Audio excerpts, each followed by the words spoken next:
નમસ્કાર ખેડૂત મિત્રો, આજે આપણે વાત કરશું શિયાળુ પાકમાં એટલે કે જીરું, ધાણા, ચણા, ઘઉં વગેરે પાક માટે. તો આ બધા પાકમાં આપણે ડોઝના ખાતર તરીકે જ્યારે બીજા NPK ગ્રેડ અથવા તો ફોસ્ફરસ ગ્રેડ આપતા હોય એની સાથે મિક્સ માઇક્રોન્યુટ્રલ એટલે કે સરદાર અમીન ગ્રેન્યુઅલ ફોર્મમાં જે એક બાયોસ્ટિમ્યુલન્ટ છે, જે છોડના વૃદ્ધિ વિકાસ અને છોડને સંપૂર્ણ તત્વો પૂરા કરવા માટે આપવું જોઈએ. તો આપણે જોઈએ તો સરદાર અમીન ગ્રેન્યુઅલમાં કયા કયા કન્ટેન આવે છે. તો ખેડૂત મિત્રો, અહીં આપણે જોઈ શકાય છે સરદાર અમીનમાં પ્રોટીન હાઇડ્રોલાઇઝ એસિડ આવે છે, જેમાં એમિનો એસિડ, ગ્લુટામિક એસિડ અને એલાનિન આવે છે.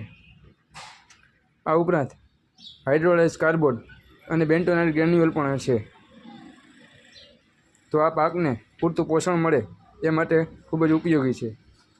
તો સરદાર અમીન ગ્રેન્યુઅલ આપણે 1 એકરમાં એટલે કે 2.5 વીઘામાં આ 8 કિલોની જે બેગ આવે છે એ એક બેગ યુઝ કરવી જોઈએ, જેનાથી ખેડૂત મિત્રો તમારા પાકમાં સરસ રિઝલ્ટ મળશે.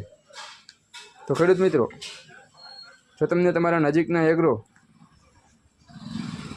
મળે તો તમે ત્યાંથી લઈ શકો છો, અથવા તો તમારી નજીકમાં ના મળે તો તમે જયદીપ એગ્રો સેન્ટર, ધ્રોલ, ભાદરા પાટિયાનો કોન્ટેક કરી શકો છો.